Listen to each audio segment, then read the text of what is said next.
Storyblocks. A warm welcome. Good evening, everyone. A warm welcome to everyone. Welcome to this lecture on health and happiness, yesterday, today, and tomorrow, by Dr. Manoj sir. And he's a homeopathic physician, and we will talk about him in detail shortly. Before we start the meeting, I would request all the dignitaries to please come over to the dais. Vice Chancellor sir, Honorable Vice Chancellor sir, Dr. Manoj sir, Registrar sir, and the DSW sir.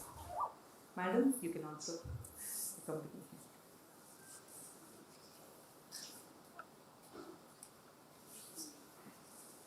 This is a very much required program. It appears, going by his CV, it appears that we are going to talk a lot about the holistic health today.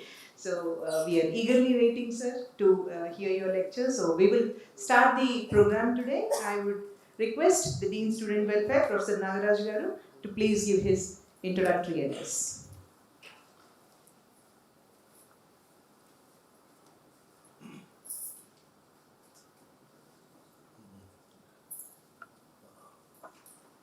Honorable Vice Chancellor, Professor Vijay Rao sir, respected Registrar, Dr. Nigam Garu, and guest of the honor, and today's speaker, Dr. Manoj, and all my respected teachers and officers, non-teaching employees, and my dear student friends. It gives me immense pleasure to welcome you all to this lecture. All of us, we are suffering from either lack of health or lack of happiness. So we are located in a very paradoxical position in the contemporary era. Though as a civilization we are marching forward from the perspective of technology, but somewhere along the line, human beings are suffering from diverse issues related to health and happiness. So the entire growth of human civilization is primarily, let's say, approached from the perspective of development until 1990s, followed by the Human Development Index, developed by one of the famous economists, Amartya Sen and Mujibur Ul-Haq. So the Human Development Index, as a theoretical paradigm, tried to redefine the notion of development from economic growth to the universalization of literacy as well as universalization of healthcare. But now we have moved away even from Human Development Index to the Happiness Index. So some of us would think, what do you mean by Happiness Index? The history of Happiness Index goes back to 2012. So as a part of this, the scholars from different parts of the globe, they are trying to define the idea of how to measure the lifestyles. How many people, even from developing countries, are feeling the sense of happiness? I think that's where the notion of happiness started gaining importance in the everyday life. Just to give you a simple example, if you look at the statistics of happiness index, the top 10 countries primarily comes from the Scandinavian countries in Europe, except Israel from Asia. So that primarily implies that though you may accept or disagree with the methodology of happiness index, but the order of the day is that how to create a sense of happiness among the people. But at the same time, friends, in order to achieve the happiness, we need to also, let's say, experience the idea of health. In what sense we are talking about health? That's where scholars, especially the medical experts, have divided into multiple schools of thought, but broadly there are two schools. Those who believe in the traditional school of medicine, those who believe in the modern school of medicine, which is also known as the Western school of medicine. So all of us are consciously or unconsciously following the modern medicine as the defining phenomena of our, let's say, well-being. But we have scholars like Dr. Manoj, by following the Indian school of thought, which has the age-old history, they are trying to understand the very idea of health from the indigenous point of view. I don't want to talk much time. at this juncture. Now, I welcome Dr. Manoj on behalf to the university, because we have heard so much about Dr. Manoj Kuriakose from our PRO Garu, and also we have gone through your website, and we are so happy to welcome you, sir. At this juncture, I would like to thank our Honorable Vice Chancellor as well as our respected Minister for encouraging us to organize this lecture. So now I welcome our Honorable Vice Chancellor, Professor B.J. Rao sir, to come and share his message. Over to you, sir.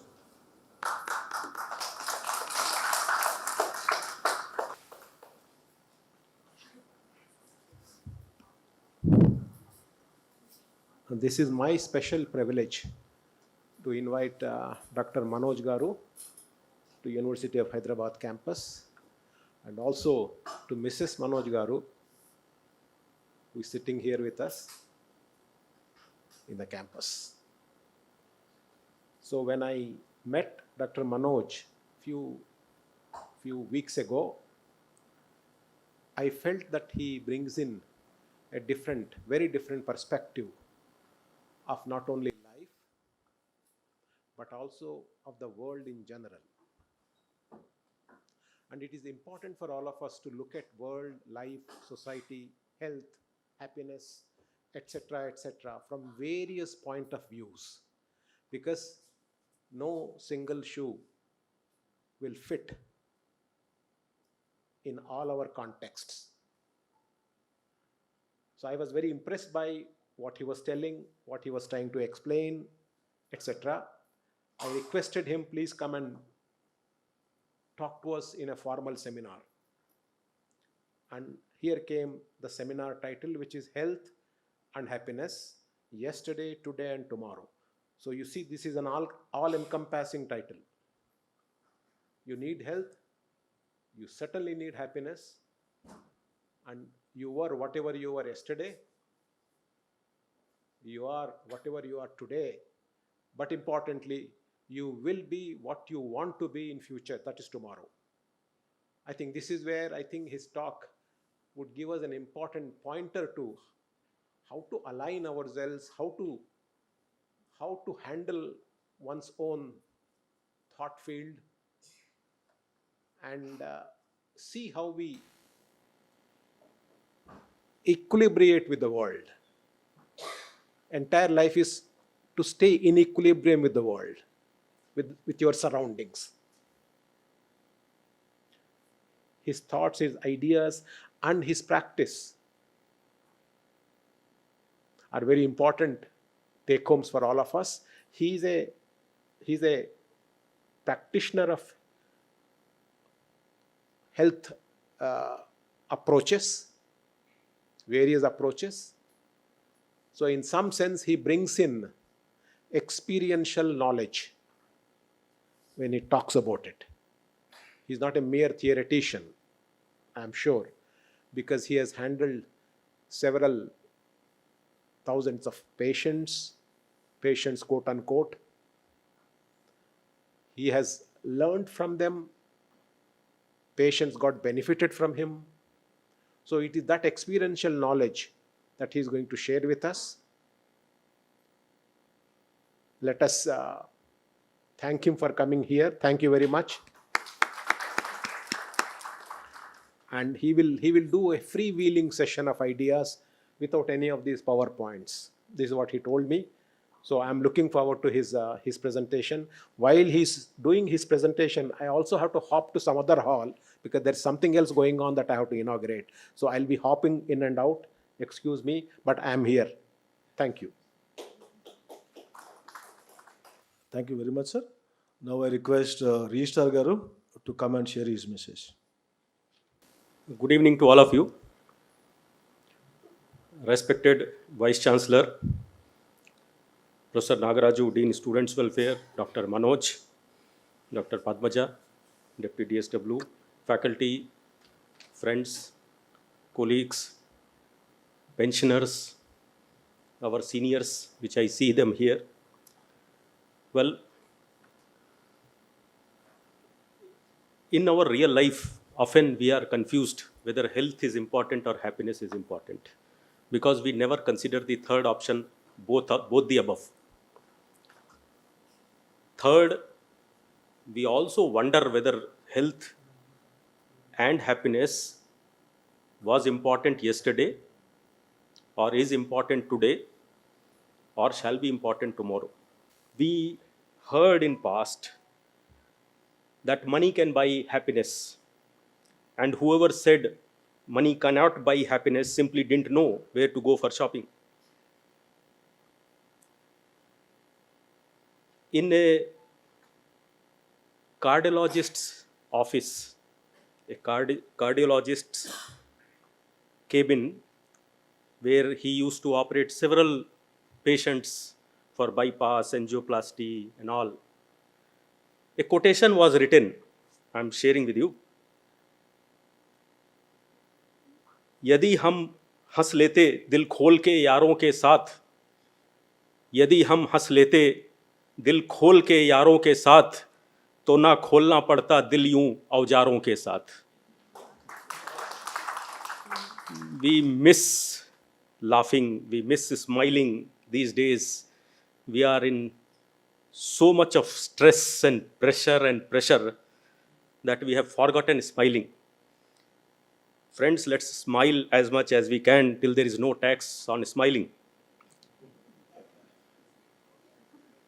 आज शाम भी खास है, वक्त भी खास है, मुझको भी एहसास है, उनको भी एहसास है. इससे ज़्यादा और हमें क्या चाहिए कि डॉक्टर मनोज मेरे पास हैं और मैं डॉक्टर मनोज के पास हूँ. I won't take much of time. I request to hear the talk of Dr. Manoj, about whom we have heard a lot, and I'm sure each one of you will be a changed person after his talk is over. Thank you. Now, I request Padmaja Garu to come and introduce the speaker. It's my honor and pleasure to introduce Dr.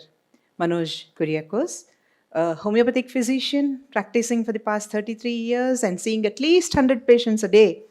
And let me tell you, as a student of psychology, homeopathy is very close to psychology, and psychology and homeopathy are related pretty well, associated pretty well. Homeopathy uses a lot of psychological based, personality based.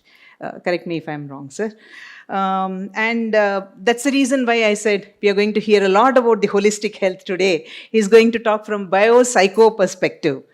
If not social altogether, probably that's also going to be integrated in it, a holistic perspective.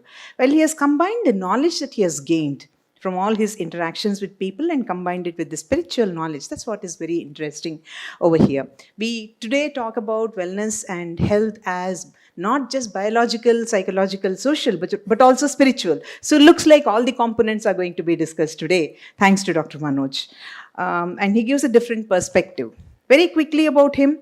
He has done his bachelor's in homeopathy way back in 1990. His father was also a renowned homeopathic physician working for the central government health scheme.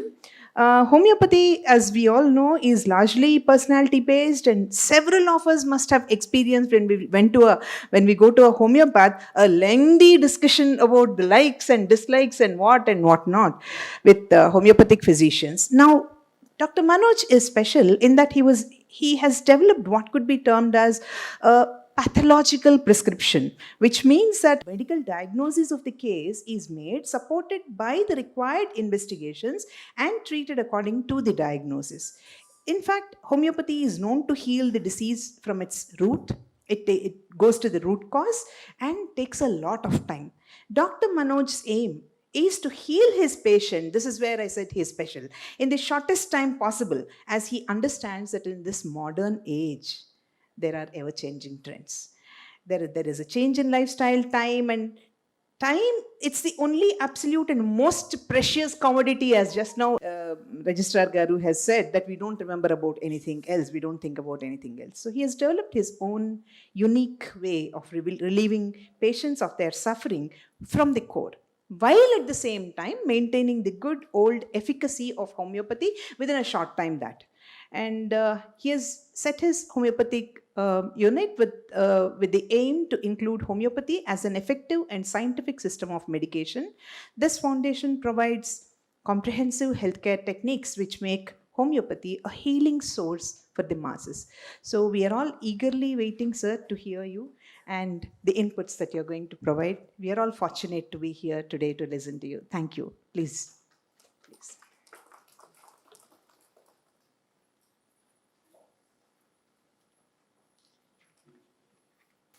Good evening, everybody.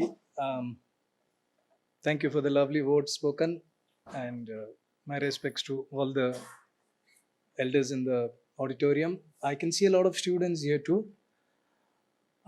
It's 33 years since I've left the university, and I'm very happy to be back and talk to you. Before I start my talk about the topic, I'd like to discuss a small point here about one of the biggest challenges that I think the education system today is facing. When you enter a university or a college or a school, within the first semester itself, you get to know who are the very intelligent people in the class, intelligent people in the class, less intelligent people in the class. Because for the first time you get the results, you get to know that these are the three categories, and you also know which category you belong to. And what you decide stays with you for most cases. You remain there. If you are the intelligent, you remain there. If you are very intelligent, you remain there. If you are not so intelligent, you remain there. The whole class looks upon you like that, and you yourself start believing that you are what you are. The fact is, nature has given everybody intelligence. The hardware is the same. There is no difference. Tell me, can you make out who is the most intelligent person in your class by looking at him? Does he have extra pair of eyes? Does he have extra pair of ears? Nature has given all of us intelligence. It is not correct that you are not intelligent and this is intelligent. No, it is just that some people use their intelligence, some people are learning to use their intelligence, and some people don't use their intelligence. Now let's try to figure this out. You can do this experiment during the next 1 hour of our talk. Let's figure out where you stand. Now, those who are sitting in the lecture and looking at the lecturer, and their thoughts are somewhere else. All the time they are thinking about something that's happening. Or they may be looking at the lecturer's bald head and saying, oh, this guy's bald head. Maybe when I grow up, I'll also have a bald head like that. I'm supposed to meet my lover in the evening. I'm supposed to have daru with my friends in the night. So these thoughts are constantly going on. These are the less intelligent people because they don't use their intelligence. Now these are the people who have to by heart. They may do well in exams, but they by heart and they do well in the exams. The second types are the one who is listening to the lecture, but their thoughts are fleeting. They're in and out of the classroom. These people get the concept of the lecture, but they also by heart. The ones who are very intelligent are the ones whose thoughts don't go anywhere during the lecture. They grasp the entire content of what is being told. So for the next 1 hour, let's see how many times your thoughts wander. Make a note of it and you know where you stand. Now coming back to looking at the health yesterday. When I mean yesterday, I would mean your grandparents and the great-grandparents or my grandparents. Let's say about 50 to 100 years before now. 50 to 100 years back, everybody knew what to eat, how much to drink, when to exercise, what to exercise, how much to sleep. Everybody knew. Every grandmother or the grandfather knew what to do if you had a headache. You had a stomach ache, you had a stomach upset. Isn't it true? You go to your grandmother, wouldn't she tell you what to do? So this knowledge was there with everybody. They knew what to do if there is a viral fever, if you had a backache. Your grandfather, even great-grandfather will even today tell you what to do. You don't have to go to the doctor for that. So this knowledge came from systems like Ayurveda and Yoga, which was more than 5,000 years old. Now, let me give you these statistics. Systems like Ayurveda, Yoga are 5,000 years old. Homeopathy is 250 years old. Allopathy is 100 years old. Allopathy is the baby. Now, many generations before us survived beautifully with the knowledge of these alternative systems of medicine. They lived a good life. The only problem in that generation was infectious diseases. So there are many infectious diseases like tuberculosis, leprosy, smallpox, cholera. People would die because of infectious diseases because there was no cure. That's why on an average people used to live about 40 years, 50 years, and of course they used to have lots of wars during that time.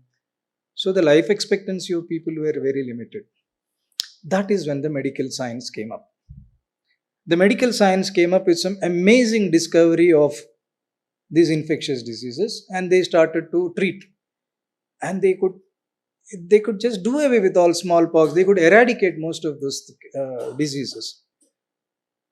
Now, and they've started to extend the life of a person from 40 years to 50 to 60. Anybody who can extend a life by 5 to 10 years, isn't he God?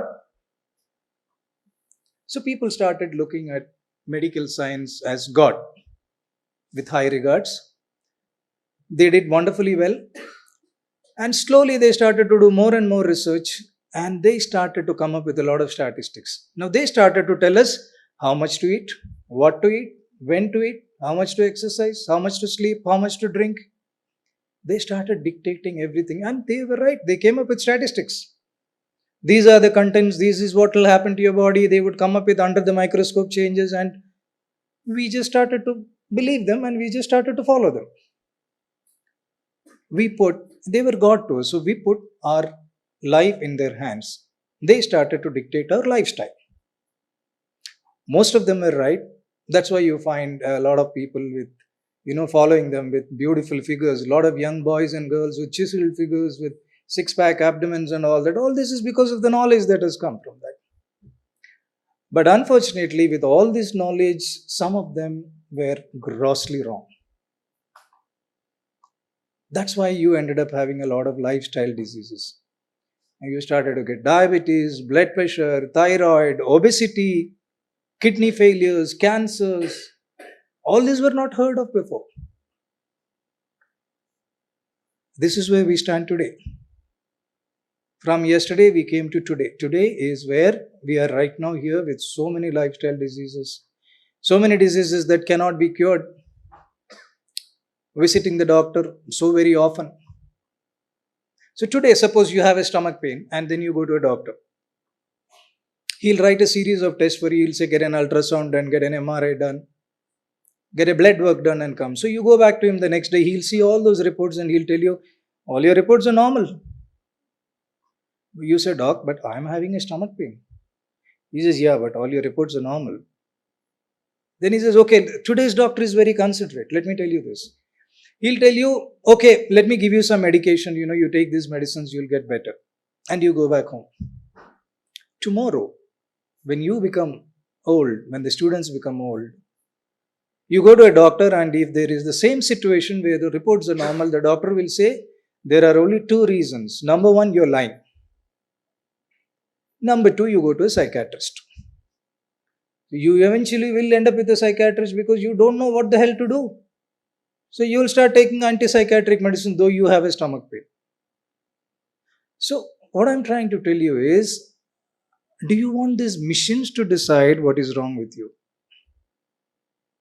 Today, if you're already there, tomorrow, if the machine says there's nothing wrong with you, there's nothing nobody can do for you. That's how we are headed. Now go back home and ask your grandfather or your great-grandfather how many times in his life has he got a blood test or an X-ray done? He'll either tell you once in my lifetime, or he'll say I never got it done. You guys, students, are in your 20s. You would have already got it multiple times. You would have got a blood test and you got an X-ray done. You would probably have a CT scan also done already. So do you want to believe in the statistics that are being given to you, or do you want to believe in your living grandfather who's had a wonderful health. You decide what is it that you want. So this is the situation of today, tomorrow. Now, how do emotions cause diseases? Let me explain this to you. You know that the moment you stop breathing, you die, right?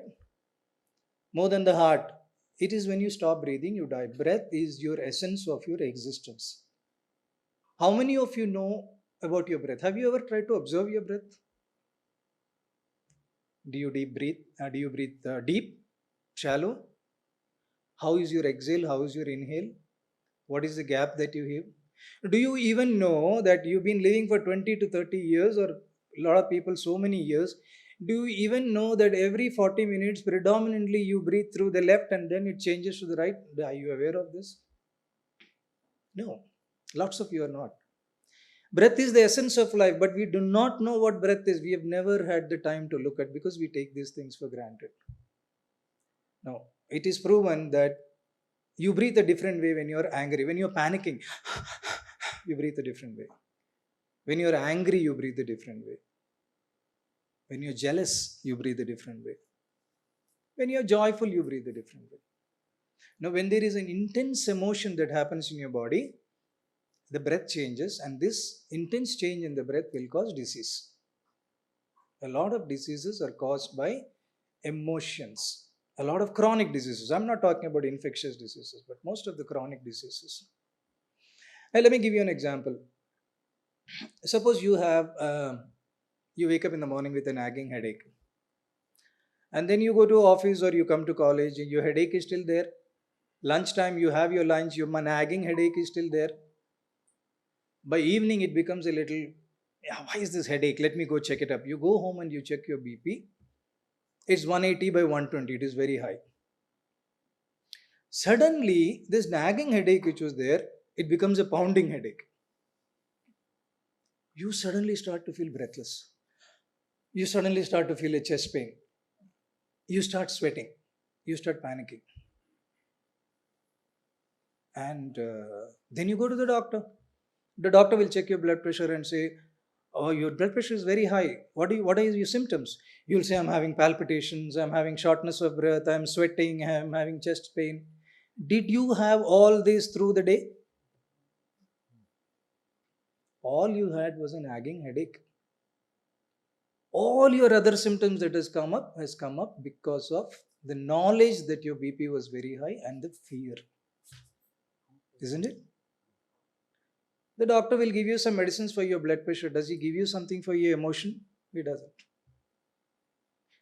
Now there's this lady during COVID time. She was 34 years old.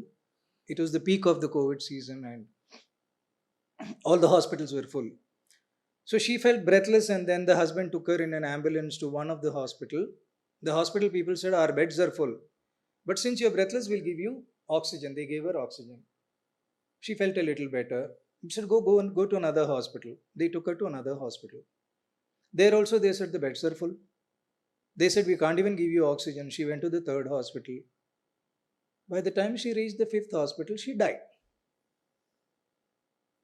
Later on, it was found that she didn't even have COVID. She just had asthma. So she died of fear. Now, I don't know how many of you are from rural areas, but you've heard about cobra bites, snake bites. So I stay in a village, in a farmhouse, and I asked them, what do you do if there is a snake bite? They said, sir, ma daggara oka seed undi. There is a seed. So we put that seed, and that seed sucks away all the snake venom. I said, let me take a look at it. It was a tamarind seed. Have you guys seen tamarind seed? It is absolutely not porous. Forget about snake venom. It can't take in even a drop of water. It's so hard. Essentially, when a snake bites you, when a cobra bites you, you go into panic mode. When you panic, you breathe heavy. And when you breathe heavy, blood clot happens within the body. That's called as a cytokine storm. That is how people die. The blood thickens. This is exactly how most people died during the first time of COVID. Have you all heard of cytokine storm during COVID? You must have heard. It was all over the papers. Cytokine storm is induced by fear. So most of the people who died during the COVID time died because of fear, not because of COVID. The same COVID is still there today also. It's just that the government is not coming up with how many people are affected with COVID, but nobody is dying now because people have all gotten used to it, that fear has gone away from them. So these emotional factors, now everybody knows that blood pressure, diabetes, you know what psoriasis is? Psoriasis is a skin issue that comes on the skin. Many of the diseases have got stress as one of their reasons. Cause is stress, they say. Now, when you go to your allopathic doctor for your blood pressure or your diabetes, he will ask you to get your fasting post lunch and a HbA1c. He'll say, take these medicines, this will decrease your blood pressure. Blood pressure, diabetes is an effect. It is not the cause. The cause is written in every Google. The cause is stress.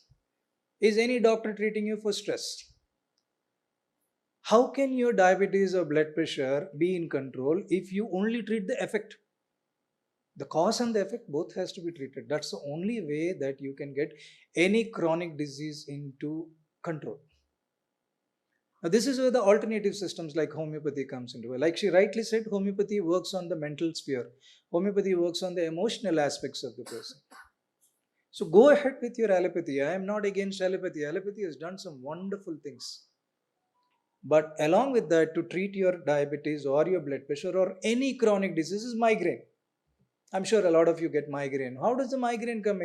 When you're stressed, you get a migraine. When you go into the sun, you get a migraine. But the doctor gives you a tablet which will just take care of your pain. What are you doing about the cause? So in every disease that you get in your life, let's say warts, pulipirlu, massa. You go to the doctor, the skin specialist will remove it. It will come back or no? This is because the wart that you see is only an effect. The cause is a genetic tendency that cannot be removed. That has to go only with alternative systems like homeopathy, yoga. So these are the things that you need to understand. It is not just taking care of the effect. You have to take care of the cause also. That's very, very important in treating a disease. Most of the diseases, cause and effect has to be treated. Why is this fear? Why are we so scared? You know, fear of disease is one of the biggest disease in the world. Fear of disease. It is because the moment you're diagnosed with something, you don't know what to do. You said you're going to die. Everything goes into, somebody in the house gets a chest pain. There are two ways of looking at it. If there is a calm and quiet person in the house, he'll come and say, it's just gas, nothing will happen, go to sleep. He'll go to sleep. But if there is somebody who is scared, he'll come and say, Ammo, this could be something to do with the heart. Why take a chance? Immediately your mind will start to go, it could be my heart. Suddenly you start getting palpitation. Suddenly you start getting breathless. Suddenly you start feeling a chest pain. Then you go to the doctor. 95% of the people who go in the night to NIMS emergency with chest pain are because of gas. It's a fact. So this fear, so much of fear is there. This fear of death is something very, very dangerous. Let's visit this death very briefly. Where I stay in the farmhouse, I have a couple from Jharkhand who has got a 4-year-old baby. Now one day, we've got ducks in the farmhouse. She used to play with these ducks. So one day, one of the ducks died, and then all the people started standing around it to find out why this duck died. Slowly, this girl Neha, 4 years old, she came and she saw the duck lying there. She went and then she pulled it out of the cage. She pulled one leg, then she pulled one of the wings. She played around it with for a little while. She knew that the duck didn't respond. And she quietly went away and started to play with her toys. Now, in this few minutes, Neha understood what death is. She understood what happens. Okay, this duck was with me yesterday, today it's not with me. So this is what it is. She understood the whole concept of death. But how were you explained about death by your father, mother, or uncle, or grandparents? Oh, death is so dangerous. It is such a loss. It is so painful. Don't even talk about death. Right? Look at the difference between Neha and you. Can you face death? No. Can Neha face death? For her, it's a matter of just. The fear is inculcated into us by people who have told us what death is. They have not let us decide what death is. They have told us what has been told to them. So there is a lot of fear that has been there, deep embedded within you. That fear has to go. Now, I've told you about this. Let me tell you something about the happiness index.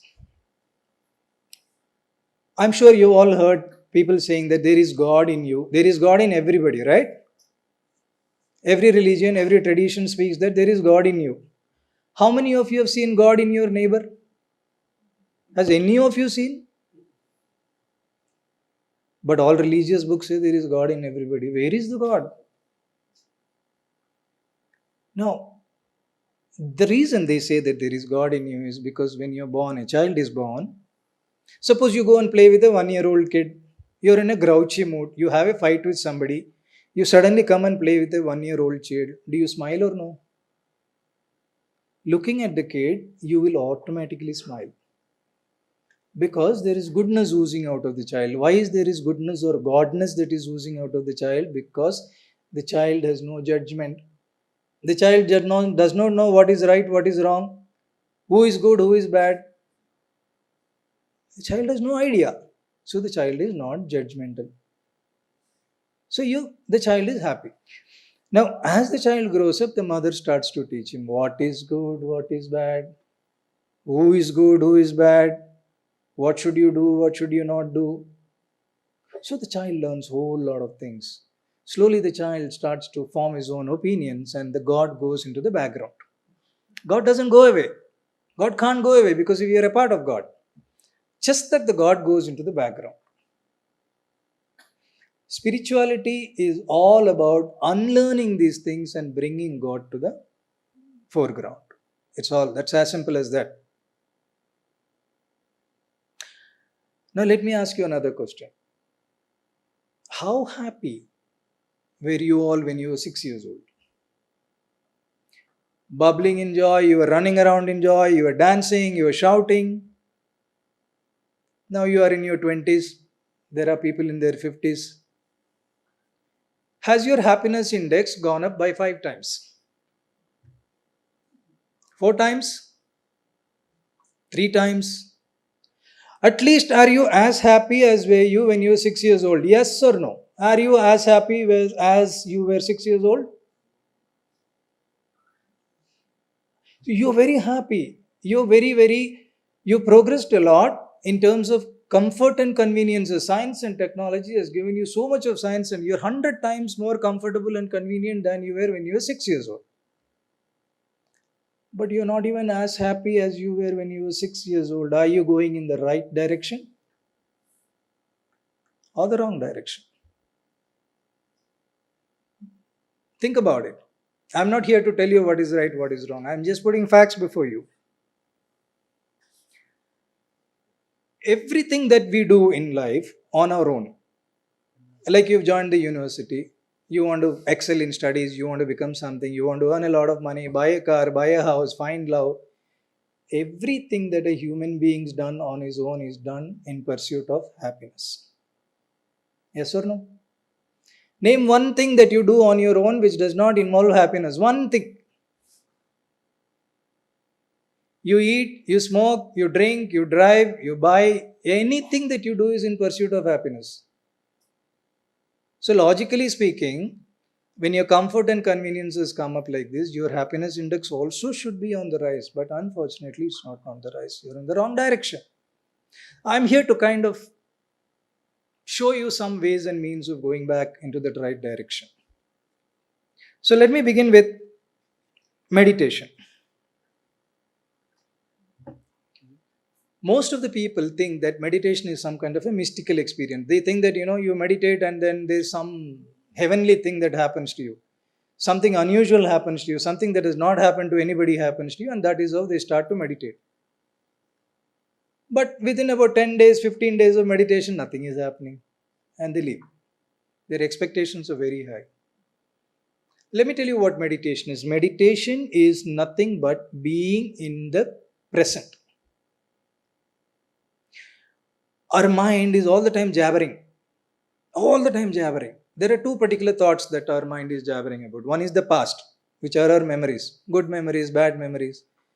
Two is the future, which are our tasks, what to do, what to become. These are the two thoughts that are all the time jabbering. It's a movie that is going on in everybody's head.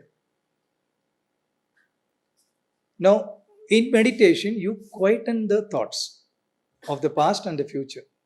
You are in the present without any thoughts. That is what is meditation. Now, it is like you're standing in front of a huge machinery. It's there's a lot of sound, a lot of vibration. Suddenly the power goes down and goes off and the machine shuts down. How do you feel? There's a calm. There's a feeling of goodness. That's exactly what you feel in a meditative state. Because your thoughts are down, you feel calm. Your head feels very light. Your body feels very light. You feel like you're floating. This is the state of meditation. In this meditation, what happens in the body is, we have something called as a pineal gland. I'm sure all of you know about it. It secretes some hormones called as dopamine, oxytocin, endorphin, serotonin.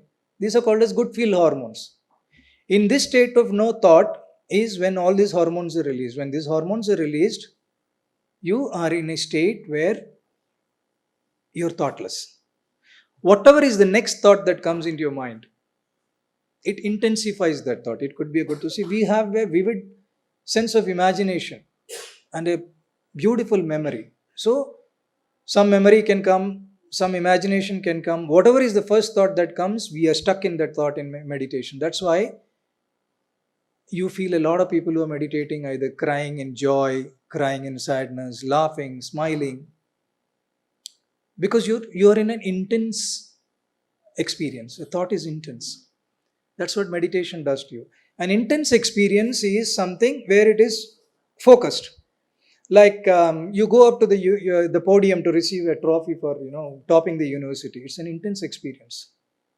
I'm standing here and talking to you. All of you are listening to me. It's an intense experience. Sex is an intense experience. There are so many intense experiences. Human beings are all the time craving for intense experiences. So this is meditation. Being in the present is what is meditation. There are, of course, various methods of doing meditation that probably will come back to it when I probably visit again, or if we have time. I'm trying to briefly touch many topics so that you can go home and think about it and then analyze these thoughts. Now let me talk to you about thoughts. Albert Einstein says everything in the world is a vibration. Nikola Tesla says thoughts are vibration. It only means that every thought that comes into our mind goes out into the universe as a vibrational frequency. Now, if Isaac Newton thought about the theory of gravity, it started as a thought. He developed on that thought and then he came up with the entire theory. So that thought is out there. Similarly, every thoughtful person, every scientist, every discoverer, it all started as a thought, and all those thoughts are out there in the universe. Not just thoughts of people who are living, people who are right from the evolution of humans. All the thoughts are out there. It's like a radio station playing multiple songs. It is there. You just need to tune into that particular thought and song. All the thought is available for you. I'll explain to you how that comes. Now suppose after this lecture, one of you want to go out and I want to have a cigarette. You have that thought in your mind, and as you walk, you find somebody standing there. He'll look at you and he will not talk anything. He'll come with you. Then another person joins you. By the time you reach there, there are about 5-6 persons. All of them just want to smoke. It's a thought. You've never said anything. Suppose you're sad and depressed. You attract those thoughts. You get people with similar thoughts. It's tuning in. Have you seen thousands of birds which fly together? They don't dash against each other.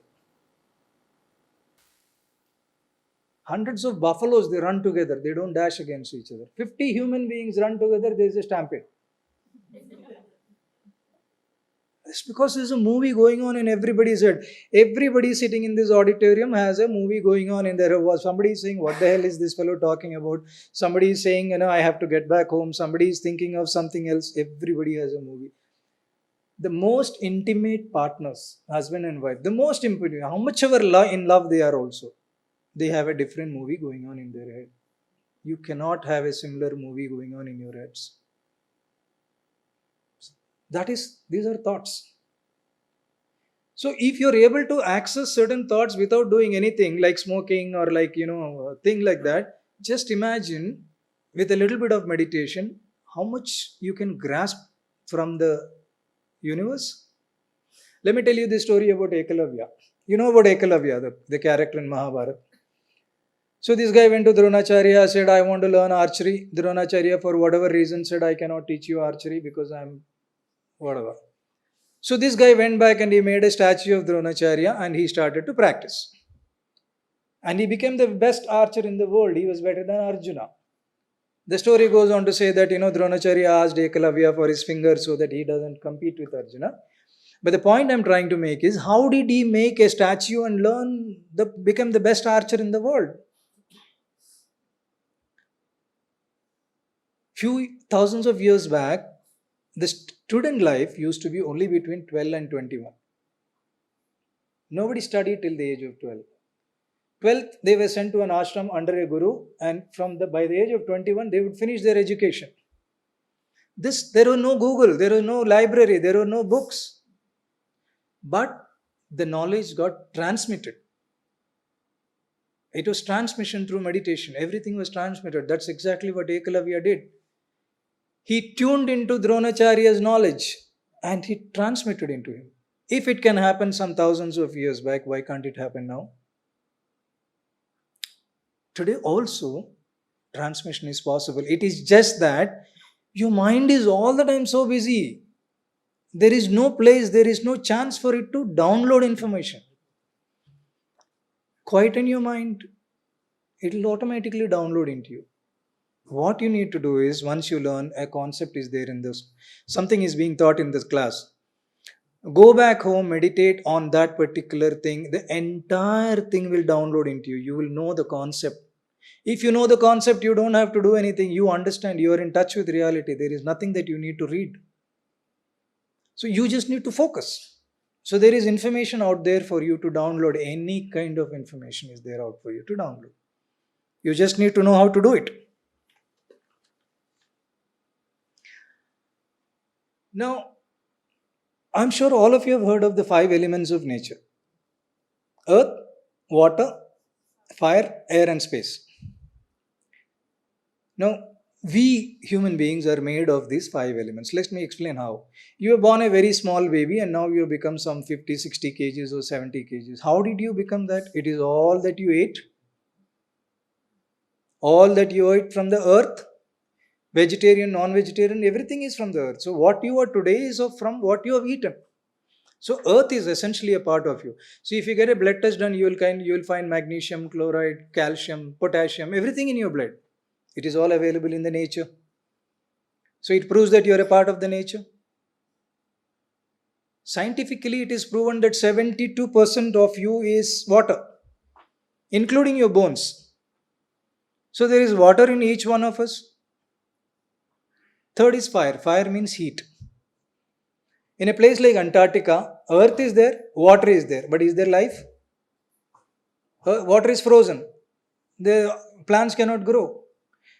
Without heat, there cannot be life. So the sun, the heat from the sun, that is essential for existence. The next is air and space. Air and space basically comes from, air is there in the air. What is not air is space. So we are also made of air. There are a lot of air in your lungs. In your stomach there is air. In your intestines there is air. There is space in us. Between the joints there is space. So air and space, we are a part of these 5 elements. We are made of these 5 elements. It's very important that we balance these 5 elements. Earth, you can balance by being in the open air, walking barefoot, planting trees, working with mud. I can talk about my generation or a generation which is above me. There are gentlemen sitting here. Our childhood was in outdoors. We were always outdoors. We were walking, running. We were walking barefoot, running barefoot. Second is water. You need to drink a lot of water and you need to be in the water. We used to be in ponds, rivers. We used to spend a lot of time. But the younger generation needs to consciously make an effort to drink a lot of water and try and take a longer shower. Be in touch with your source of creation. Air and space will come by doing yoga and pranayama. I've already explained to you how emotions affect health. You have to correct your breath. That comes from pranayama. So you have to do these things. These are the things that will keep your 5 elements in balance. Be out in the open, drink a lot of water, have a lot of sunlight every day, do yoga and pranayama. These things will make sure that you live healthy, not just physically, but even mentally. These are very important aspects that you must take care of. I believe that most of the diseases today are not because of lifestyle, not because of the food that you eat. It is because you are not in touch with your 5 elements. There is an electric car. If it does not get charged, can it go for a long time? It will exhaust itself. Similarly, you are a part of this earth. You are a part of these 5 elements. If you don't recharge yourself, how long will you go on? You are bound to fall sick. Today you are living in high-rise buildings. You do not have touch with.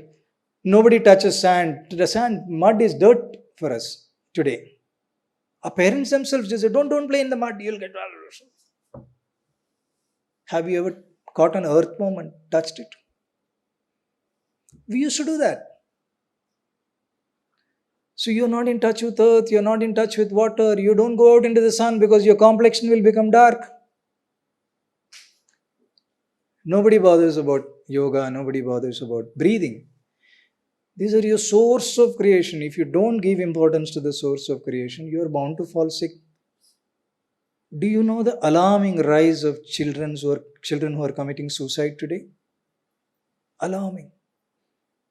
I am treating personally 16, 17 years old children who are depressed, who are on psychiatric medication. This was unheard of in our times. I'm sure gentlemen sitting here, they would know. Where was all this? We never heard of all this. Frankly speaking, in our times, there were no cancers also. Right, sir? Hardly any case of cancer. So, I firmly believe this. These 5 elements of nature has to be in balance. That's one of the most important things that you do. The second most important that you do is about eating. Now, let me ask you this question. Today, the amount of food that you eat is same as what your father eats, or your grandfather, or your great-grandfather eats. The amount of food. You eat as much as your father or your grandfather eats. This is because from childhood you have been told, beta itna khana. You have to eat so much. If you don't eat that, you cannot get up from the table. Correct? So you continue to eat as much as your parents and grandparents eat. Now let's look at your grandfather. He was out in the field. He was cycling. He was walking.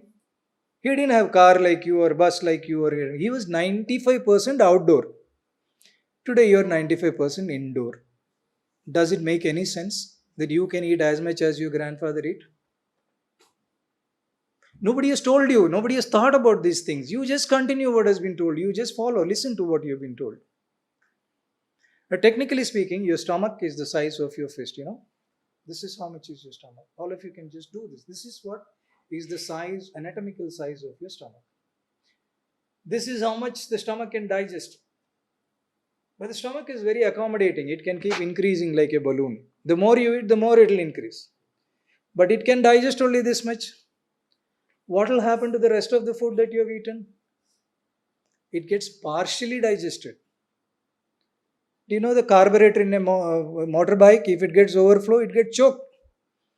So this partially digested food is what is going and making you sick. Can't you understand?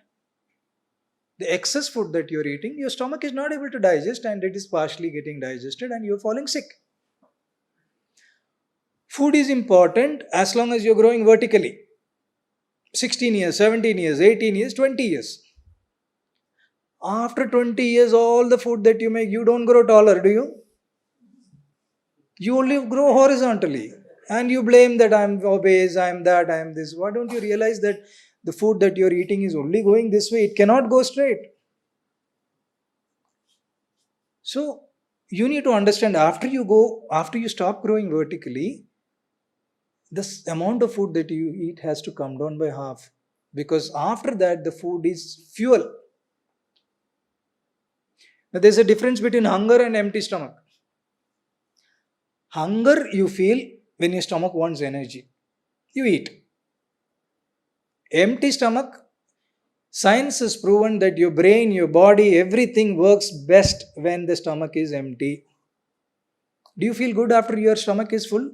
You want to lie down somewhere. You want to take a small nap. You want to sit down, I'll sit for some time and come. Nothing works when your stomach is full.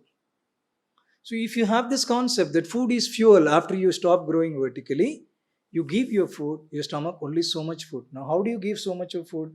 You take a ball, your palm size. This is the size of a ball that you should be eating, but eat every 4 hourly, because this much food gets digested in 4 hours. No problem. And you can eat what you want. Don't be choosy. You put one sweet in that, put some biryani, whatever you want, you put in that and eat it. But eat this much. After 4 hours, go back and eat again. Not a problem. Now, if you give it a lot of food, so much of energy the food needs. It's like, that cement and mud which is mixed in that mortar. Your stomach has to work like that. So much of energy. All your energy goes into digestion and you are left with no energy. You want to just lie down. Now, there's something also called as unconscious eating. Suppose you go to a dawat, marriage. You get in a plate, you take biryani and you eat it. The first morsel of biryani, "Arey, kya biryani banaya?" The second morsel is good. The third mouthful, you feel that, very tasty. After that, you meet a friend of yours, you keep talking to him, and then you suddenly realize that my plate is empty. Isn't it? Unconscious eating. Then you again fill it up. And you stop eating only when your stomach is crying, "Enough! I'm done. I can't take anymore." Till then, you go on eating. Then you keep the plate down and you take a bowl of ice cream. First spoon, very sweet. Second spoon, sweet. After that, you don't even realize what it is. And last bite again, amma, one, that you eat it again very deliciously. Unconscious eating. We're just used to this unconscious eating. Also, I'm not blaming you. It is the parents. Without our knowledge, we've told the children, eat, eat, eat. We have made it so compulsory that, if food has become so much important without realizing that we are damaging your people. If the child doesn't eat, we beat the child till it eats. Or we punish the child that it doesn't eat. The child knows, "Mama, I don't want, I'm fine." And he's running around all the place. He's got so much of energy. Mother comes and tells, "Doc Saab, my child is not eating food." Is he active? Boy, he's super active. Why do you want to give him more food if he's super active? No, we used to eat so much. My mother told you used to eat so much. This is how we have spoiled you. We are responsible. But it's not too late. If you understand the concept and try to change away from that, it's not too late. Let me tell you this thing. If you're able to eat this much every 4 hourly, and if you eat only when you're hungry, trust me, you don't need to do exercise. There's no need for you to do exercise. This is for the students, faculty members and elder people. Even if you eat this much, you still have to do exercise. Because a lot has gone in. But you guys, you don't have to worry about exercise if you eat only this much and if you consider food as fuel and you eat only when you're hungry. Now let me talk to you about sleep. There is a concept that, you need to sleep for 10 hours a day, 12 hours a day, 8 hours a day. Now, these concepts came up about 200 years back. 200 years back, people used to be, like I said, 95% active. They will be doing manual labor. The body needed rest. So they would come and sleep for 8 hours or 10 hours. Today, you are hardly doing any kind of physical exercise and you want to sleep 8 to 10, 12 hours. For what? You decide. People like Narendra Modi, Shah Rukh Khan, Sadhguru, Bill Clinton, they don't sleep more than 4 to 5 hours. Most productive people in the world. You decide you want to go by the statistics or you want to go by the living examples of people who are competent enough even after sleeping only for 4 hours. You sleep, you decide. It doesn't mean that I'll sleep for 4 hours, 10 hours I'll be on my comp, I'll be on my phone. Stuff like that. You need to give your brain rest. You need to understand that. You have a lot of time in your hand for productive use. Don't waste it on sleep. It's a concept. I am again holding ourselves responsible. We've told you sleep for 8 to 10 hours. It's important. Sleep is important for a child because sleep induces growth hormone. So if a child sleeps more, growth hormones are produced and the child grows more. After that, sleep is laziness. Sleep is waste of time. So you decide. You want to look at the people who are alive and performing so beautifully, or you want to go by the statistics. This is something you need to decide. I'm not sure how many of you smoke, but the concept of smoking, let me tell you what the concept of smoking is. When you smoke basically because you feel light in the head. It gives you a feeling of goodness in your head.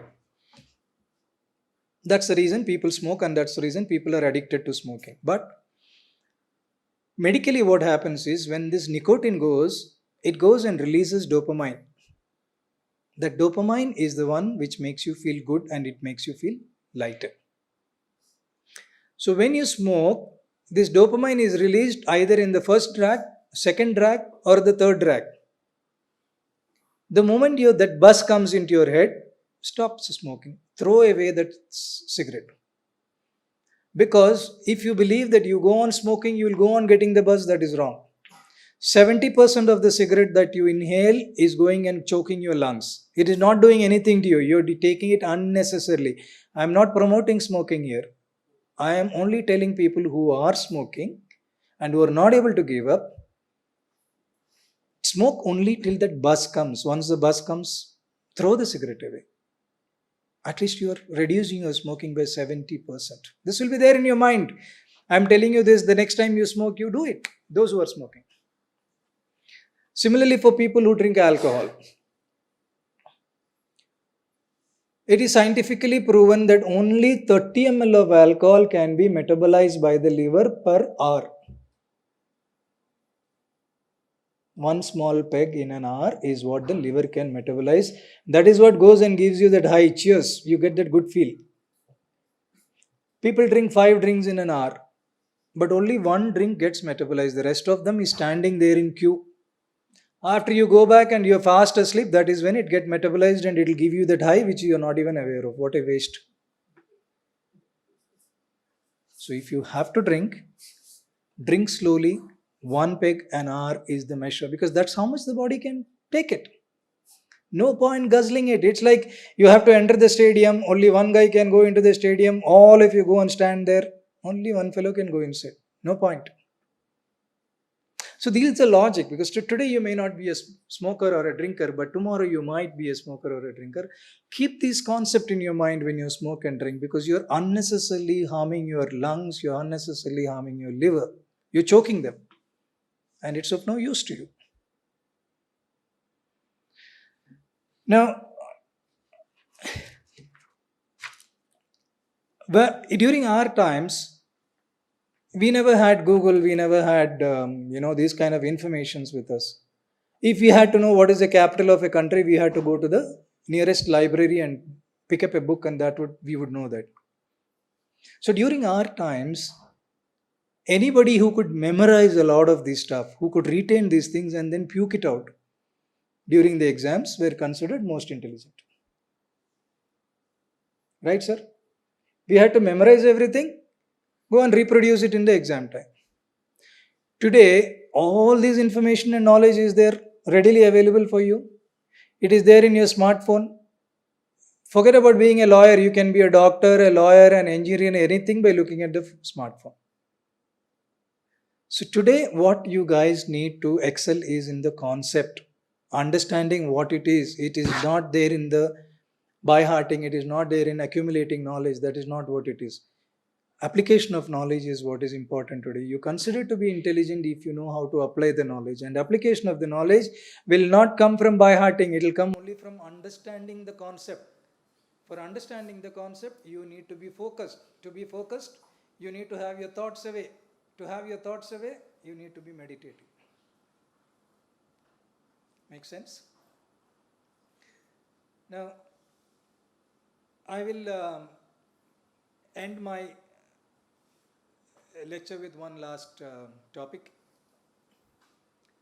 Somebody asked me if I believe in God. So, essentially, I've already told you that we are all a part of Earth. We are all the same, the plants, the animals, we are all a part of it. It is just that we wanted to be mobile, so we got disconnected from the Earth. Otherwise, we are a part of the same thing. I've already told you that a child is godlike. I believe that when I was born, I was God. So my journey today is basically to unlearn all that I've learned. What is right, what is wrong, who is right, who is wrong, who is good, who is bad. So my journey is basically to unlearn everything and try to bring the God out. It doesn't mean that I become God and I bless you and all that. It doesn't happen that way. Has God ever blessed anybody? Have you ever seen God come and give $1 million of rupees to somebody? Have you ever seen him come and give money to somebody? He doesn't come that way. For me, God or gods are gurus, because if I want something, he shows me the way to do it. I download information as to how to do it, how to achieve. If I want to earn 100 crores, I will download information from there. So he's not God for me, he's guru for me. Anybody who teaches or who helps me to achieve what I want in life becomes a guru, not God for me. So I believe that there are gurus all around us. I learn from you, So there is God in every one of us. This is something that somebody asked me, so I wanted to put this across to you. And I'm really thankful for this opportunity that you have given me, and grateful to all of you who has made this happen. I am more than happy to take any questions from any one of you. Thank you so much. That was really great, sir. Thank you very much for that thought-provoking lecture. Yeah, I now open the session for questions. Anyone has any question? The mic will be handed over. You could kindly ask the question in the mic. Thanks for a wonderful lecture. The new concepts have been taught. I am a allopathy doctor, sir. I have done my MBBS in Kurnool Medical College and some PG diplomas in IGNOU, and I worked in the university for 30 years, and recently I retired. So I am a practicing allopathy doctor. So some patients, they get confused whether to follow allopathy or follow homeopathy. Some people combine also. Some allopathy medicine, some homeopathy medicine, some Ayurvedic medicines. And we don't know how to guide them, actually. So what is your opinion about going to particular type of medicine, whether allopathy or homeopathy or Ayurveda, how to advise them? Essentially, like I told you before, ma'am, there is a cause and effect. And I truly believe that allopathy is fantastic for the effects of any disease. Like let's say for psoriasis, allopathy has got wonderful medicines which can just suppress the psoriatic lesions, but they don't go away. If the diabetic levels are very high, allopathy has got tablets and insulin which can bring the diabetic level in control, but it doesn't go away. Blood pressure, if it is high, allopathy has got wonderful medicines, but it doesn't go away. It doesn't go away because the cause is not treated. And unfortunately, there is no treatment for the cause in allopathy. So, I would always say a complementary treatment, a combination of both homeopathy and allopathy, if given together for a BP, diabetes, any chronic disease, rheumatoid arthritis, autoimmune disorders, multiple autoimmune disorders, you give immunosuppressants. They keep it in control, but it doesn't go away. But we need to look at a cure. Now, unfortunately, most of these immunosuppressants which are given, along with that, you're asked to do a blood test whether to see if your kidneys are affected. If your kidneys and liver are affected, they cannot give you any more allopathic medication. And a lot of youngsters are having autoimmune disorders now, rheumatoid arthritis, psoriasis, lichen planus. These kind of patients should be treated with both homeopathy and allopathy. I am not against allopathy. I greatly admire. There are saviors. But for chronic diseases, a combination of both should be taken. Not just homeopathy, but yoga and pranayama. It's very, very important. It's very important to keep the emotions in control. Emotions can be kept in control only by keeping your breath in control. And breath can be kept in control only by doing pranayama. So pranayama should become an essential part of everybody's life. It is the way you maintain yourself. And by being in touch with the five natures I told you. It is not fair on the patient to only depend on one system of medicine. Why? When there are so many systems available, so many solutions available, why can't they take all of them? They don't cause interaction. All my patients who are taking allopathy or homeopathy, I don't tell them to just stop allopathy and you take only homeopathy. No, you can take a combination of everything. There's nothing. 33 years I've practiced. I've not had a single case of side effect or side reaction or interreaction. Nothing. So it's absolutely safe to take anything together. Eventually, you decide what is suiting you. The patient has to decide what is suiting you. If you're feeling good after starting homeopathy, slowly cut the allopathic medications. If your BP is in control after starting homeopathy and allopathy together, gradually taper off the allopathic medications and see if it is still in control. So that's the way to wean it off, and then I would recommend a combination for every disease. Thank you. So in Ayurveda, Vata, Pitta, Kapha, mainly they treat a combination of these things and their balance. When it comes to your treatment, it's like Panchabhutas.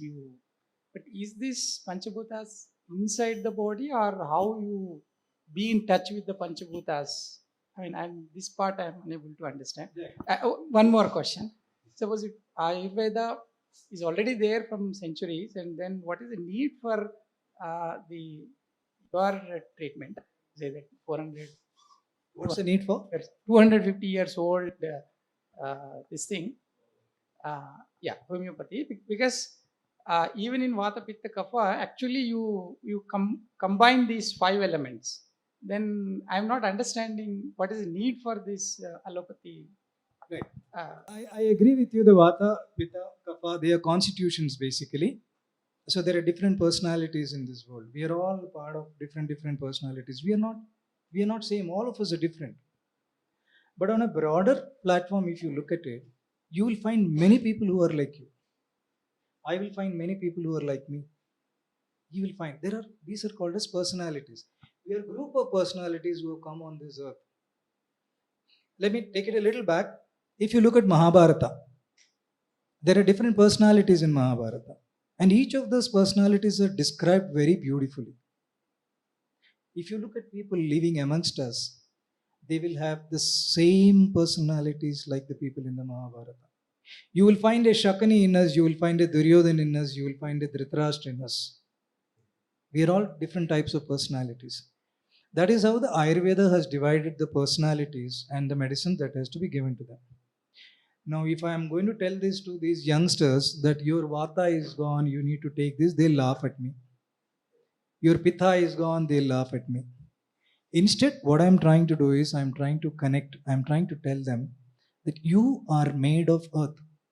You are made of 72% water. You need the sunlight.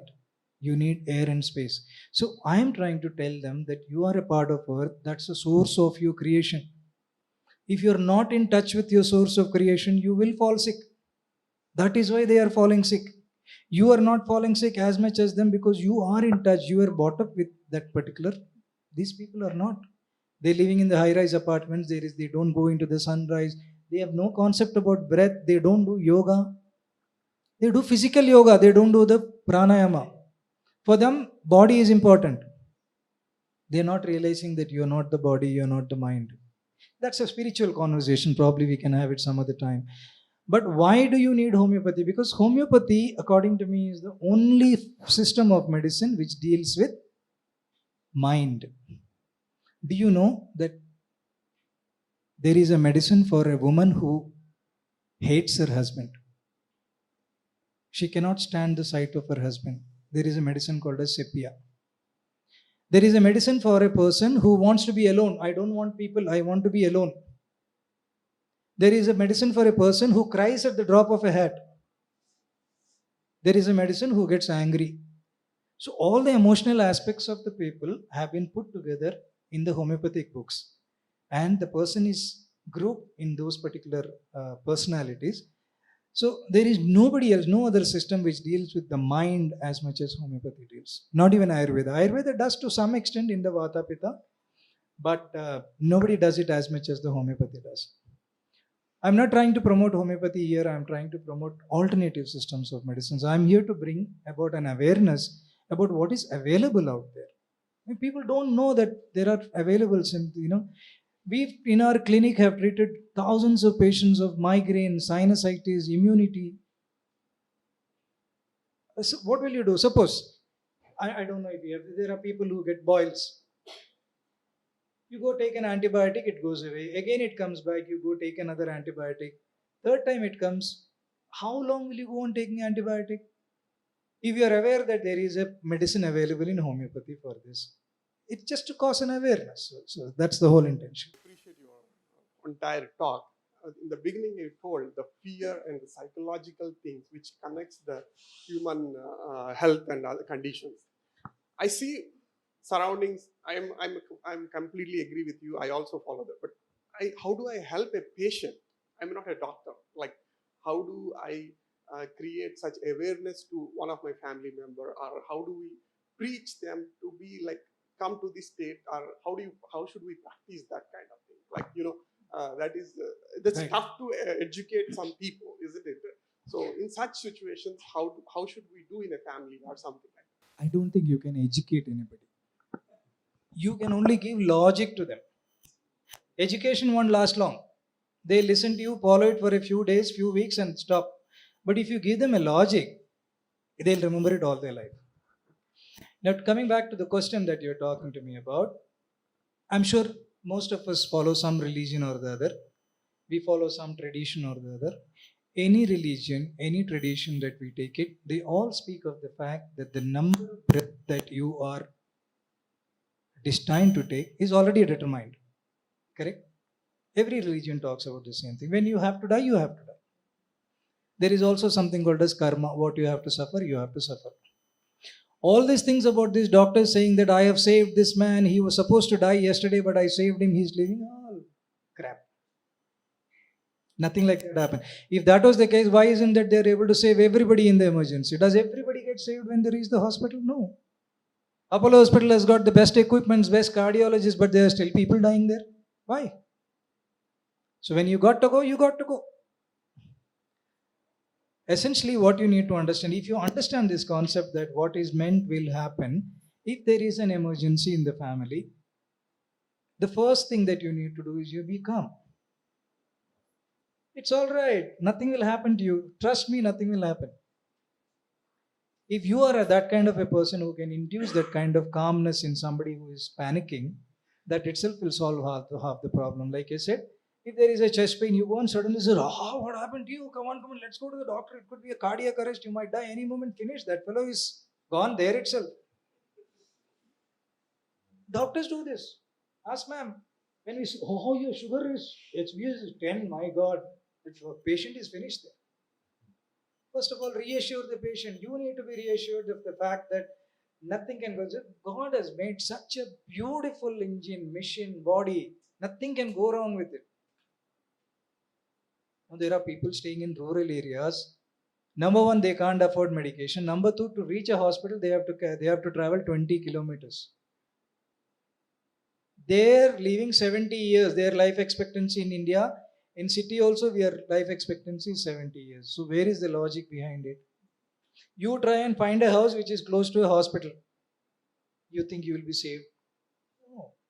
So be calm in the first place.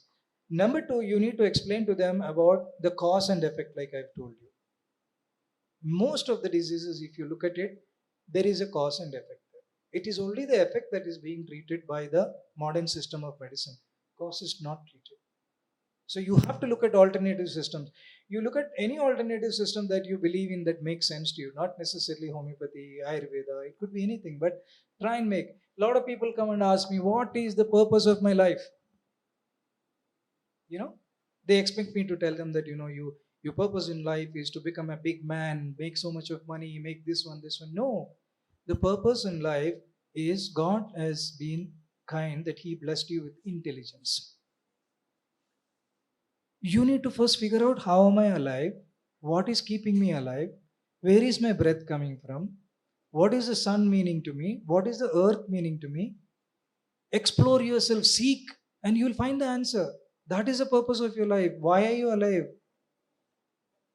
So basically, if you use your intelligence to keep yourself joyful, life becomes very simple.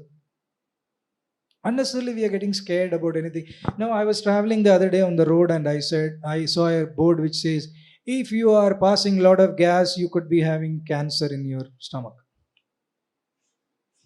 After 50, everybody farts. Every time you fart, you are reminded of that word. I am having cancer. So there, you are inducing fear. Then if you are farting to more than 2 to 3 times a day, you eventually end up there. That fellow will put something up your thing and then he'll say, oh, everything is all right, go back home. But there is a fear. Everything that we do, there is a fear. If you don't eat so much of carbs, you will end up with this one. If you eat so much of carbs, you will end up with this thing. If you do fasting, you will end up with this thing. If you don't do fasting, you will. Which one to believe? Do you know that your body talks to you? Next time you sit down to eat, as you eat, listen to your body. Your stomach will tell you when to stop. Enough, it will tell you, just that you don't listen. Everything the body will talk to you. You just need to pay focus attention on the body. Focusing on your body is the need of the hour. This is what we are not doing. We have taken it so much for granted. We have given our body to the scientific community to manage. And they've made a mess out of it. Today we are sitting in that mess, unfortunately. So we need to go back to those days where you know what to do. Your grandmother always knew what to do. Your grandfather always knew what to do. They were not in this kind of trouble. I mean, does it make sense what I'm saying? Thank you. Good evening, sir. Thanks to the investors for arranging such a nice lecture, and I request the Vice Chancellor to upload this data into the investor lecture so that the persons who missed what is a nice lecture can get knowledge of out of this. My question to you is that nobody is talking about millets. Why don't you leave the rice part and other parts and then come to the millets part? So how do you suggest the audience here and the public that what is the difference between this rice and millets? Because I am habituated from last 3 years I am taking millets. So I want to know from your level, because I even visited your clinic for my liver problem a few years back, and you have given me a nice medicines combining the allopathy and homeopathy, and within 1 or 2 months I got the treatment from you. So what I wanted to ask you is, what is the difference between the millets and the rice products and the things? Right. If I'm going to talk about millets, I would be talking against what I have been speaking the last 1 hour. My concept is very simple, sir. I don't think there is anything that can be good for all of us. Something what is good for you need not be good for me. It could be good for somebody else. It could not be good for anybody else. Everybody has to find what is good for them. It is not for the doctor to tell them what is good, what is bad. My concept of diet is after you stop growing vertically, you eat what the hell you want. Life is also about sense gratification. You're always looking for pleasure. If you don't enjoy what you eat, what is the point in living? Simple as that. If you're told to live a particular way, eating only this kind of food that you don't like, I mean, I'd rather die than be alive. What's the point? I mean, one of the major reasons why we live today in life is because we want to eat tasty food. Now, my concept is you eat what you want, whatever gives you gratification. Anything that you do with joy, that you do with happiness, will not harm your body. I can reassure that for you. So, in this bowl that I am suggesting, you eat whatever you want. We eat sweet, millet, rice, roti, whatever you want. It will not harm you because you are only giving your stomach so much that it can digest. Anything that you give more than that it can digest is what will be partially digested and give you problem. Many people, many patients come and ask me, what is the diet that I should follow? I spend 2 to 3 minutes with a patient, and how the hell can I say what is good for you? You note down what is good for you. When you eat sugar, you're having so and so problem. Okay, let me keep sugar away. If you're having milk, it is causing bloating and gas formation. Stop having milk. If I tell you to stop milk, you will go and tell 10 other people, Dr. Manoj said don't drink milk. They will also stop drinking milk. But it is good for them. Milk is good for them. Why should they stop drinking the milk which is good for them? It makes no sense to me. You are the one who decide. Look, I'll tell you something about doctors. We doctors, we spend 3 to 5 minutes with you. 23 point whatever is spent, you are on your own. You know your body better, or we know your body better. We spend 5 minutes, we know you better. Even medicines. When you take, when you should take, when you should not take, you should know. Not the doctor. You come and tell the doctor, I've been having for so many years, I've been having this, give me medicines, he'll give you. But you decide what is the dosage you want. You decide. You got knowledge in your phone, smartphones, everything is there. I'm only saying reclaim your life, reclaim your lifestyle. Take it upon yourself. You decide what is what. Don't let somebody else decide. It's all messed up. Stop doing that. You decide what you want. No. For these youngsters who are there, he's been asking about millets. A lot of mothers, a lot of these young girls, So I have these young girls who are going to get married. They come to me. The mother brings them to me. And the mother gives them all kind of lectures. You need to be like this, your mother-in-law. You need to treat your mother-in-law like this. You need to treat your father-in-law like this, brother-in-law like this. I am asking you, has it worked for you? You are teaching your daughter how to be with your mother-in-law, but are you good with your mother-in-law? No, you tell them whatever is being told to you. Before you advise the youngsters, first look at it if it is relevant today. Like I told you, amount of food that you eat. You tell your child, no, you have to finish that bowl. Is it relevant today? The child doesn't need so much of food because he is not physically active. So there are a lot of things that we need to change about what we tell others, including us, sir. We doctors, we speak out of books. What we speak, these books were written 200 years back. 120/80 is the normal blood pressure. This was written 200 years back. 200 years back, they called 100 people. They checked their blood pressure. Okay, the average was 120/80. During those days, the people were 95% outdoors. They would be cycling, swimming, they would be working in the field, paddy field, not much stress, no processed food and all that. How can you, who is 95% indoors, have 120/80? Is it possible? Why didn't you go and ask your doctor the same thing? The next time you go to the doctor, he says, your BP is 130, 140, you have to start on medications. Ask him, sir, to 120/80, 200 years back it was told, how can I have 120/80? Sir, ask your doctor, let's see what he has to answer. So use your intelligence everywhere. I'm saying reclaim your medical. Don't let the doctors dictate things for you. Live life on your own terms. I believe that being alive is important. Being alive is not important. Living your life is what is important. My father, I'll just tell you something about my father. My father was a homeopathic doctor. He was a very famous doctor. He used to have his drinks every day in the evening. A very successful person. And he eventually ended up having cancer and he was bedridden. So he was bedridden, and then that was the time I became a doctor. And all the knowledge I came, and he used to ask me in the night, give me 1 or 2 pecks. I said, no chance. How can I give you? It's against, you will fall, your health will deteriorate. Every night he used to ask, he used to plead, but I have instructed everybody not to give him. He's continued like that for 1 year and he died. Now, if I look back, what did I gain out of the whole thing, not giving him? If I had given him that couple of drinks in the night, he would have slept well, he would have eaten well. He was used to it for the whole of his life. But medicine, knowledge of medicine told me not to give him. I tortured him for 1 year. I tortured him.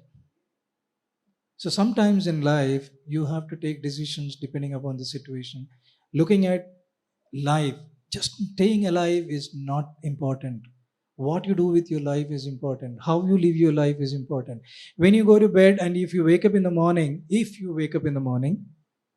first smile, I'm alive. And decide what you want to do for the rest of the day. More than 1 lakh of people don't wake up with you when they go to sleep. 1.5 lakhs, 1.7 lakh people who go to sleep with us do not wake up. But you are among the fortunate one, you are alive. Have a good day. Enjoy yourself. Do things that you like to do. Yes, sir. Towards the disease and the rather you did not say the cure, but the popular one. How to treat. It's a wonderful lecture. I have seen and I have one treated while I was 5 years old. I remember. At that time I don't know what was the disease, but it used to be some complaint. So elders used to take them and forgot. In 20, 30 years there was no problem, as you said. Now information has come, you know a lot of diseases. It's one aspect. Number two, today's aspect, what you say, you are treating some people, etc. In this university, I have seen a lot of from the 30 years. As years goes on, highly intellectuals goes on suicides. From 3 years we have not seen because of the corona. But previously, if you go back, there were several. Here, psychology department is there. They offer their counseling, etc. Here, that center is there. They give their offer their medicines, allopathic medicines, and a lot of Ayurveda, Homeopathic here. But here, even one PG student goes wrong in the derailing. He is a patient. So here, a lot of patients we have seen here. For intellectuals, we are seeing in the papers, IIT people, suddenly they die because of 0.5, missing 0.5 percentages. But what is your role of having played a prime role to prevent such depression status of serious psychiatric disorders of death to your body? And I have moved with the psychiatric disease. I've studied from the about 50 years back how it was treated only to the correct treatment in the Jalna, not in the state. I've seen the disease there. So today, if you see any psychiatrist, 100 patients, not just the 100, they're treating, but it doesn't go. They go around the Ayurveda, Homeopathic, etc. If the expert is there, they prolong fertility sometime or it raises. What is your experience from your approach? Because you are adding all the Panchabhuta, the presence, how you have to wake up, etc. It's very nice. But all this, the psychiatric disorder arises two ways. It is organic and habitual. The way he thinks. First, it starts with the emotional problem, how to understand. If he is not understanding problem, he will have stress. Stress to the depression. Depression to the psychiatric disorder. Yeah. This is it is organic, we have to treat them. It doesn't go. They're treating at the depression stage. Well, by homeopaths. Please, I'll tell you, sir. I honor our honorable Vice Chancellor to bring this alternative system of homeopathy, though it is having a 500 years history, to this ground. It's the first time I am hearing, and I welcome him to bring this Ayurveda and yoga practitioners and musical experts, because it is a holistic, integrated approach of health needs today by the WHO. So, I agree, sir. I agree. Thank you for the question, sir. So there are chemicals which are given to you. When these chemicals are given to you, your emotions are in control as long as you are on the medication. The moment you stop antidepressants or these chemicals, you're back to being what you are. It is again the effect that is being treated. The effect is the depression. But the cause of the depression is what we need to find out. The cause can be multiple, it can be hereditary, it can run in the families, or it could be some emotional incidents that has happened in the person. So it is very important to go back to the cause. What is the cause is very important. Now, when you talk about intellectuals who are doing this, most of the intellectuals they commit suicide because of comparison. They compare. It is always competition. That is the reason. Now, let me give you my own example, sir. I have owned 50 cars in my years, in my whole life. 50. I'm not exaggerating. 50. Now, all these cars I have bought is not for my own pleasure. It was all to show the people that I have arrived. It was all for somebody else that I have done. When you build a big house, you don't build it for yourself, you build it for appreciation from others. You need just one bedroom and one bathroom. You make a 5-bedroom house for what? You buy a big car, a BMW, Mercedes, you buy to show it to others. Everything that you do in life is basically to prove to the other person that you are more superior than him or you have achieved more than him. The moment you are able to let go of this comparison and you live life for yourself, there will be no depression. You will not need medications, you will not need counseling. But this will come essentially from being brought up like that. We are not brought up like that. We are being brought up with a competitive state of mind. You have to be top in the class. If you have to be top, the second guy is going to feel depressed, the third is going to feel depressed. You are stamping on somebody and getting on top. So we are thought like that. Our thought process has to change right from childhood about this competition. It has to go. Like I said, every one of us is intelligence. It is just that we don't use our intelligence. In the first trimester itself, you are told you are intelligent, you are not so intelligent, you are super intelligent with your marks. You are already stamping somebody there. Expectations go up. Here, you are feeling depressed. So, a whole lot of change has to come in the education process itself or the way we are brought up here. Homeopathy works wonderfully for psychiatric illness. Now, what I suggest is if you are on a psychiatric illness, psychiatric medications, combine homeopathy and allopathy together and gradually taper off the allopathic medication. Absolutely. Purely based on my personal experience, I wanted to ask this question. So, two quick questions. One, in the process of reclaim, what you said, there are sometimes advantages and disadvantages also. So, advantages in the sense we can take our medication. If you know, many of the homeopathy who are using these medicines, they take medicines and there is a homeopathic kit in the house and we take normally medicines. In alternative medicines, that is the advantage we get it. But there are also some of the disadvantages. So, so how best we can actually trade off between this and depend on a consultant, homeopathy doctor. So that is my first question.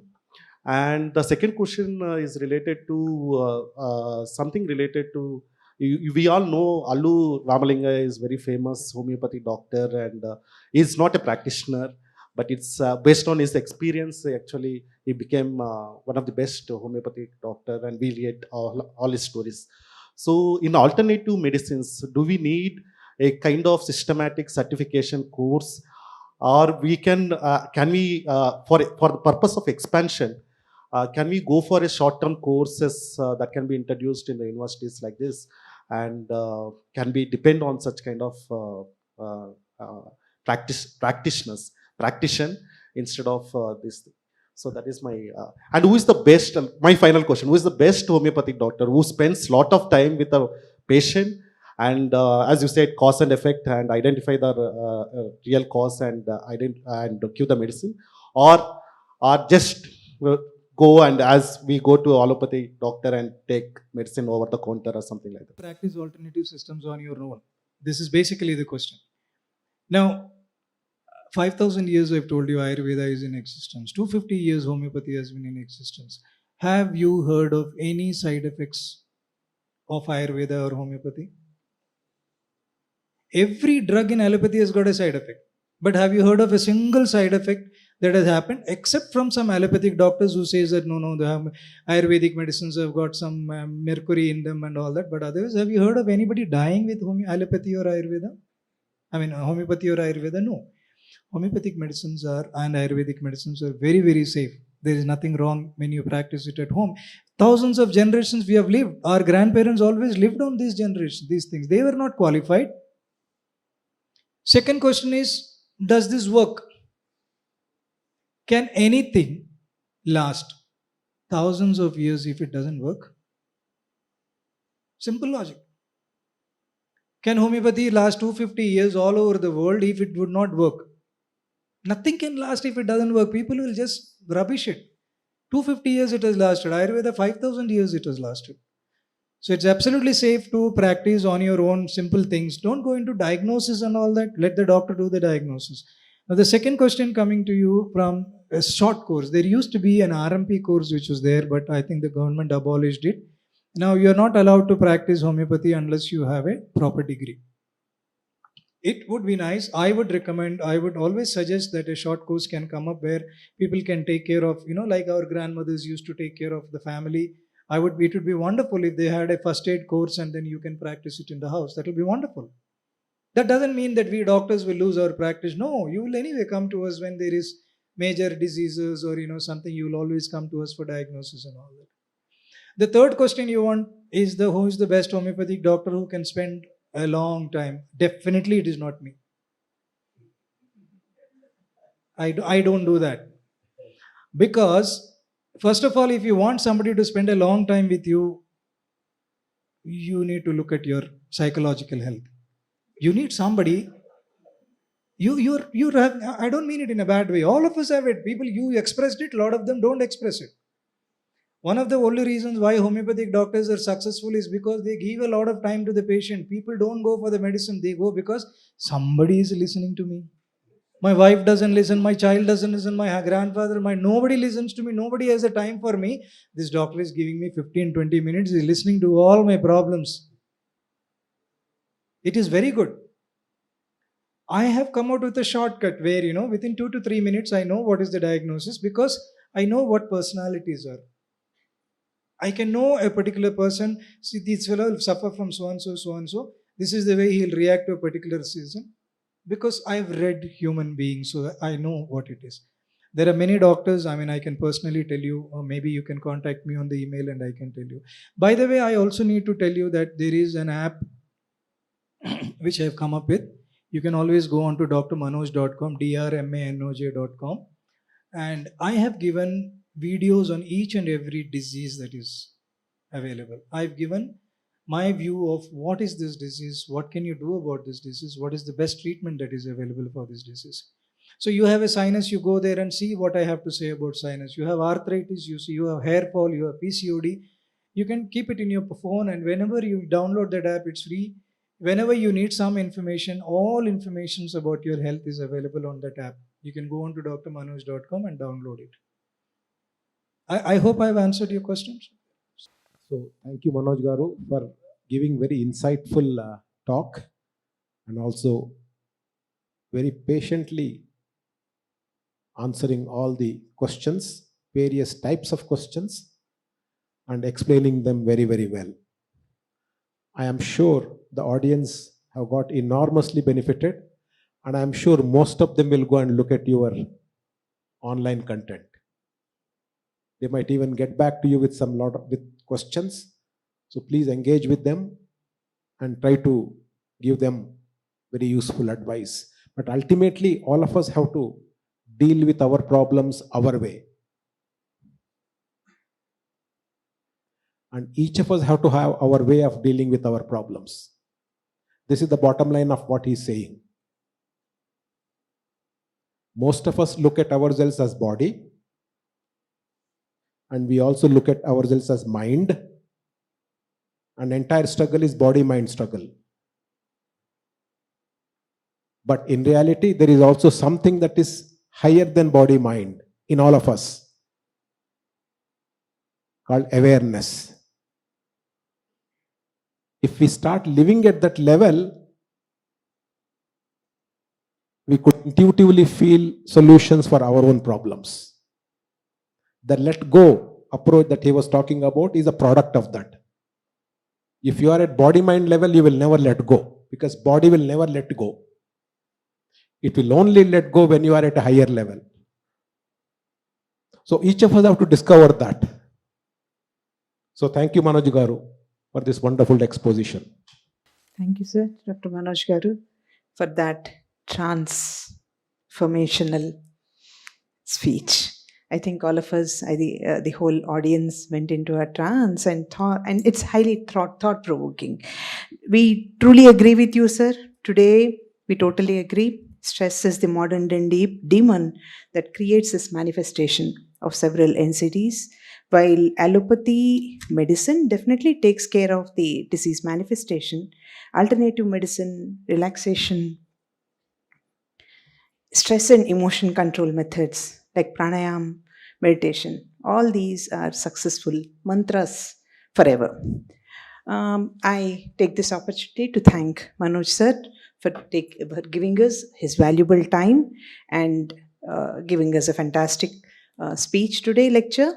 I also thank Honorable Vice Chancellor sir, Professor P.J. Rao Garu, for having spent so much time with us and being with us all through. I thank Registrar sir, Dr. Devesh Nigam Garu and his office for all the support, DSW, Professor Nagaraj Garu and his office, PRO, Ashish and his office, the faculty, the non-teaching staff, the retired employees over here, the students and the members, all members of the campus community who are here, and of course the estate office and the staff of Zakir Hussain Auditorium for making these arrangements. I thank one and all on behalf of the office of DSW for making this talk a grand success. Thank you once again.